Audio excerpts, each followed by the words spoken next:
ঋষি জরৎকারুর কথা। ঋষি জরৎকারু হিন্দু পুরাণের একজন রহস্যময় এবং গুরুত্বপূর্ণ চরিত্র। তার নাম শুনলে একটি দৃঢ় প্রতিজ্ঞ, কঠোর তপস্যায় রত এবং আত্মসংযমে অতুলনীয় একজন সাধকের চিত্র ফুটে ওঠে। তিনি ছিলেন যাযাবর ব্রাহ্মণ বংশীয়, যারা জীবনের বেশিরভাগ সময় অনির্দিষ্ট স্থানে ঘুরে বেরিয়ে জীবন নির্বাহ করতেন এবং গুরুতর আধ্যাত্মিক সাধনার মধ্য দিয়ে নিজের আত্মাকে পরিশুদ্ধ করতেন। জরৎকারুর জীবনচরিত মূলত মহাভারতের আদি পর্বে বর্ণিত হয়েছে, যদিও অন্যান্য পুরাণেও তার প্রসঙ্গ এসেছে। এই ঋষির জীবন কেবল একটি ব্যক্তিগত আধ্যাত্মিক যাত্রাই নয়, বরং তার মাধ্যমে সমাজ, পরিবার, পূর্বপুরুষ এবং দেবতাদের মধ্যে এক সূক্ষ্ম ভারসাম্যের দৃষ্টান্ত রচিত হয়েছে। জরৎকারু নামটির মধ্যে লুকিয়ে আছে তার চরিত্রের একটি গুরুত্বপূর্ণ দিক। জর অর্থে জড়া বা ক্ষয় এবং কারু অর্থে বিশাল বা প্রভাবশালী।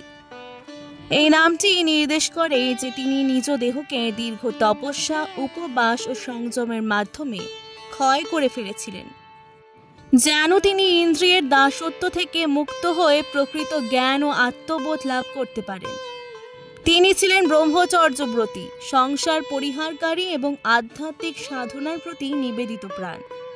কিন্তু তার এই ব্রহ্মচর্য অবিচল ছিল না চিরকাল। পূর্বপুরুষদের সঙ্গে এক অলৌকিক সাক্ষাতের পর তার জীবনের গতিপথ সম্পূর্ণরূপে পরিবর্তিত হয়ে যায়। একদিন জরৎকারু অরণ্যে কঠোর তপস্যারত অবস্থায় একটি ভয়ঙ্কর দৃশ্য প্রত্যক্ষ করেন। তিনি দেখতে পান তার পূর্বপুরুষেরা একটি গভীর খাদে মাথা নিচু করে ঝুলে রয়েছেন, অত্যন্ত কষ্টে দিনাতিপাত করছেন। তাদের দুঃখের কারণ ছিল এই যে জরৎকারু যদি বৈবাহিক জীবন না গ্রহণ করেন এবং বংশবৃদ্ধি না করেন, তবে তাদের আত্মা মুক্তি পাবে না। হিন্দু শাস্ত্রে বিশ্বাস করা হয় পুত্র সন্তানের মাধ্যমে পূর্বপুরুষরা পিণ্ডদান এবং শ্রাদ্ধের মাধ্যমে স্বর্গ লাভ করেন। তাই জরৎকারুর ব্রহ্মচর্য পালন তার নিজের সাধনার জন্য উপকারী হলেও তা তার পিতৃঋণের প্রতিকূলে ছিল। এই উপলব্ধি জরৎকারুকে এক অভূতপূর্ব সিদ্ধান্ত নিতে বাধ্য করে। তিনি প্রতিজ্ঞা করেন যে তিনি বিবাহ করবেন, তবে একটি শর্তে। তিনি শুধুমাত্র এমন একজন কন্যাকে বিবাহ করবেন যার নাম হবে জরৎকারু এবং যাকে তার পরিবার দান হিসেবে প্রদান করবে, অর্থাৎ কোনো ধরনের প্রত্যাশা বা প্রতিদান ছাড়াই। এই প্রতিজ্ঞা প্রচণ্ড কঠিন ছিল, কিন্তু ভাগ্যের ইচ্ছায় সেটি পরিপূর্ণ হয়। নাগরাজ বাসুকী, যিনি শাব্দের রাজা হিসেবে পরিচিত, তার বোন মনসার নামও ছিল জরৎকারু। এই মনসা ছিলেন দেবী শক্তির একটি রূপ, যিনি শাব দেবী হিসেবে বাঙালি লোক পরম্পরায় বিশেষভাবে পূজিত হন। বাসুকী তার বোনকে জরৎকারুর কাছে দান করেন এবং এইভাবে জরৎকারু বিবাহিত জীবনে প্রবেশ করেন। বিবাহের পর জরৎকারু তার পূর্ব শর্ত অনুযায়ী স্ত্রীর প্রতি কঠোর আচরণ বজায় রাখেন। তিনি মনসাকে সতর্ক করেন যে কোনোভাবে যদি তিনি তাকে বিরক্ত করেন অথবা তার ব্রহ্মচর্য অনুশীলনে ব্যাঘাত ঘটান, তবে তিনি তাকে ত্যাগ করবেন। এমন এক কঠিন নিয়মের মধ্যেই এই দম্পতির জীবনযাপন শুরু হয়। মনসা ছিলেন গুণী, ধৈর্যশীলা এবং সাধু সঙ্গে অভ্যস্ত নারী। তিনি স্বামীর আদর্শকে শ্রদ্ধা করতেন এবং সর্বদা তার সেবা শুশ্রূষায় নিজেকে নিয়োজিত রাখতেন। তবে একদিন একটা ঘটনা ঘটে যা জরৎকারুর জীবনে আবার এক মোড় নিয়ে আসে। জরৎকারু গাঢ় নিদ্রায় মগ্ন ছিলেন যখন মনসা লক্ষ্য করেন যে সূর্যাস্তের সময় ঘনিয়ে এসেছে। জরৎকারু প্রতিদিন নির্দিষ্ট সময়ে সন্ধ্যা উপাসনা করতেন এবং এই ব্রত ছিল তার জীবনের অন্যতম গুরুত্বপূর্ণ অংশ। মনসা দায়িত্ববোধ থেকে তাকে জাগিয়ে দেন যাতে তিনি তার উপাসনা করতে পারেন, কিন্তু জরৎকারু এই ঘটনাকে বিরক্তি রূপে গ্রহণ করেন। তিনি মনে করেন স্ত্রী তার নিদ্রা ভঙ্গ করে তার ব্রহ্মচর্যে হস্তক্ষেপ করেছেন।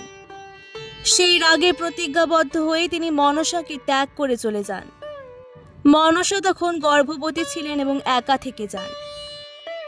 এই দুঃখজনক পরিস্থিতিতেও মনসা ভেঙে পড়েননি। কিছু সময় পর তিনি এক পুত্র সন্তানের জন্ম দেন, যার নাম রাখা হয় আস্তিক। এই সন্তানই পরে হিন্দু পুরাণে একটি গুরুত্বপূর্ণ ভূমিকা পালন করেন।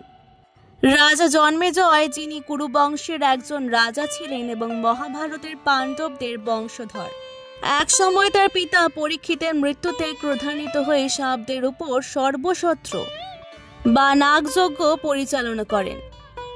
এই যজ্ঞের উদ্দেশ্য ছিল পৃথিবী থেকে সমস্ত সাপ জাতিকে নির্মূল করা। এতে নাগজাতি সম্পূর্ণ ধ্বংসের মুখে পড়ে। এই সংকটকালীন সময় আস্তিক, যিনি জ্ঞান, যুক্তি এবং ধর্মের গভীর ধারণা অর্জন করেছিলেন, রাজা জন্মেজয়ের সভায় প্রবেশ করেন।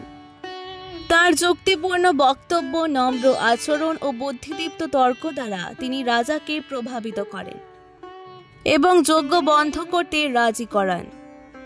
এইভাবে আস্তিক কেবল তার মাতৃকুল অর্থাৎ নাগজাতিকে ধ্বংস থেকে রক্ষা করেন না, বরং মানব সমাজকেও এক নিষ্ঠুর হত্যা যজ্ঞ থেকে মুক্ত করেন।